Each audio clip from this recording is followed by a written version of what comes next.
Beautiful people, welcome back to my channel.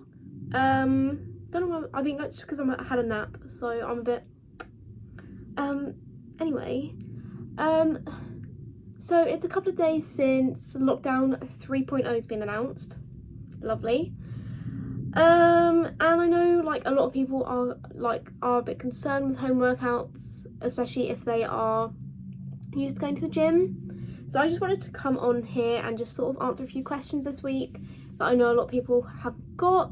But obviously before I get started, please subscribe, like, comment what you want to see next, comment if you enjoyed this video, do something, engage slightly, because I looked at my data from my YouTube the other week and I was like 95% of the people that watch my videos are not subscribed, which I'm not a fan of. Like, sorry, what?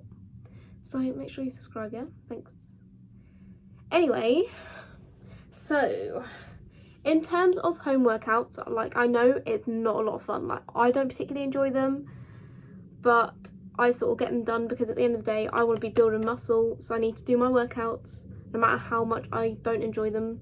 And to be honest, like, I even have days when it comes to going to the gym and I'm like, I really cannot be bothered, but I go and do it anyway. So why would I not have that sort of same headspace when it comes to home workouts, you know? Anyway, firstly, I want to answer the question, do you really need equipment at home? And to be honest, no. Like, you don't necessarily need equipment. Like, there's so many bodyweight things you can do, just like bodyweight squats or bodyweight push-ups and things. Like, there's nothing in the rule books of exercise to say you have to have equipment at home. Like, obviously if you have like the odd bits and pieces, it can help with progressing and building muscle if that is your goal, but it's not really necessary either. Like, there are things you can do, there are so many bodyweight workouts that you can follow to not need equipment, you know, and to actually progress. But like, in terms of actual equipment, that like, if you chose to have equipment, like, I've got a bit crazy and made a whole bloody home gym. My squat rack arrived today, which I still need to build, but I decided to have a nap instead. And like, so I've gone a bit over the top with it, but it's not really necessary. Like, so just the basic sort of bits of equipment that you might find helpful is having resistance bands. So you can either get like short ones that you can just like wrap around your thighs. You'll probably see better in the mirror actually. Like, wrap around your thighs, like little ones like that. I think they're sometimes called like hip circles and stuff. Long resistance band, just like loop ones that you can use for different exercises. Like, you can use them for a lot of like deadlift movements or rowing movements, which can be really, really helpful, because some of the areas that are harder to target with like home workouts is like your back and things, so having a long resistance band can really help with that. And you can also do things like hamstring curls, like literally just put it around the leg of like a table or something solid that's not going to move, and you can literally do hamstring curls with it, so love that. And then also like long resistance bands again, but like the ones that come with like handles and cuffs and you can like link to like a door or something. I love them. Like, on my plan at the moment, I have got seated hamstring curls with them. I have to do as many reps as possible. Like, I just wrap the cuff around, sit on my bench and like just do like the hamstring movement, and man, that kills me off. Doing like AMRAP of that, it's like horrific. And you can like get up some really good weight with these sort of resistance bands, so they're definitely a good alternative to like actual machines that you'd use at the gym.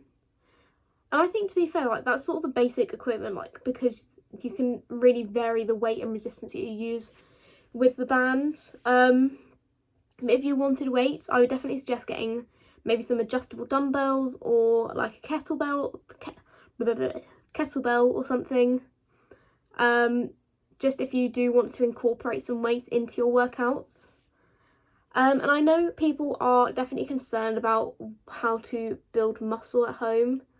I think this is such a interesting topic, to be honest, because obviously the key aspect to building muscle is progressive overload, and there are the main way that people tend to overload their muscles is by increasing the weight that they use, that's where the gym comes in handy, because they have all the weight. That's literally where all the weight is.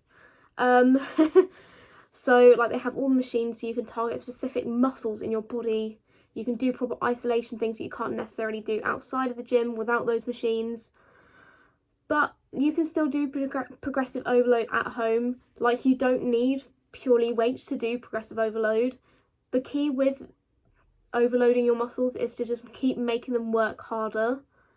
So this could be by just increasing, so you could use the exact same weight or the exact same resistance band for the movement, but you could increase the amount of reps that you're doing. You can increase the amount of sets that you're doing. You could slow down the movement, making it more intense, slow down the tempo.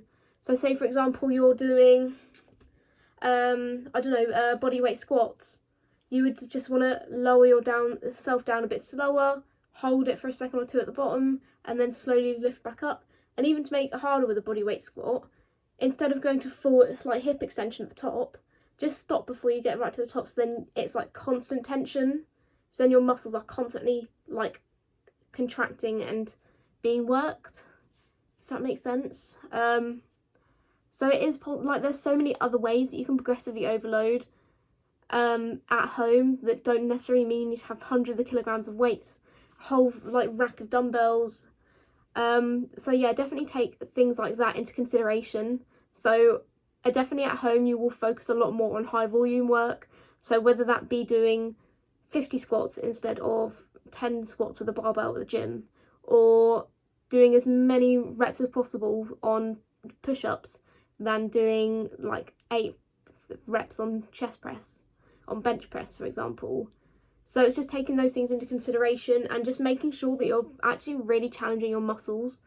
You don't necessarily need to turn it into a cardio circuit that's going to just wipe you out and you're just out of breath. Like, you need to make sure that you're actually working the muscles that you want to be working and making sure that it is intense in that aspect, that your muscles are tired after. And then just like one key thing that I think people need to remember when it comes to building muscles, it's not just the workout. Obviously the workouts are important for building muscle because they're not just going to grow overnight, but you need to remember as well that to be getting that protein in, you need to be hitting, I think it's roughly about 1 to 2 grams of protein per kilogram of body weight. So for example, I'm 62 kilograms last time I weighed myself, so that means at the higher end of that I need to be getting 124 grams of protein a day. For me that is easy, because I pretty much have a chicken breast with tea every day, just because it's easy and it's so versatile. But I think, like, as well, I lost my train of thought there. But you know what I mean? Like, you need to make sure that you're actually looking after your diet as well. Like, just because we're in lockdown, you can't just keep doing your workouts and then just having a takeaway for, like, 3 meals a day. You need to make sure you're getting your protein in. Not only will this help maintain the muscle that you already have, but it will also make sure that your body can recover properly and grow properly from the workouts that you're doing at home. And also remember, it can take at least 3 weeks for your muscle to start like wasting away and start just not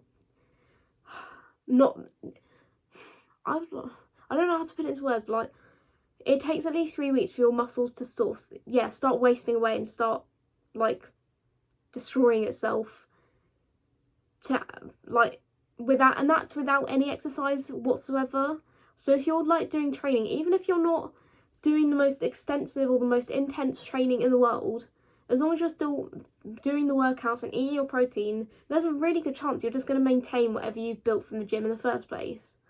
So like, that is like a super quick video, but I just wanted to come on here and I actually explain some of your fears, because I know a lot of people are worried about losing their progress and not being able to get a proper workout in at home, but it's actually so much easier than you may think. And just to plug my services here at the end, I'm always happy to create bodyweight programs for people if they need them, or just programs based on anything that you have available to you. Oh, and to be fair, like, even if you don't have weights, just fill up a water bottle with some water and use that and chuck it about somewhere. Like, easy. Like, you got this, you're going to smash lockdown. Like everyone keeps saying on social media, we've been here before, we can do it again, etc. Just keep like believing in yourself, keep working hard, because I know it's difficult and it is a difficult time. Like, obviously don't beat yourself up if you don't want to do anything. Like, if you'd rather just lie in bed and eat cake, that's fine. Like, do you. You've got to do what you need to do to get through this period. But at the same time, also don't be upset when you're like, when you haven't made any progress in losing weight or building muscle or anything by the time gyms are open again, you know? So I think it's sort of at a point where you need to just stop letting self-pity run over into and actually really adversely affecting your life and your health. Anyway, I'm not going to dive into that because I don't want anyone coming for me, or yeah. So I hope that's helpful. Please, of course, comment down below if you have any questions regarding home workouts and how you can keep progressing at home. And I shall see you next week.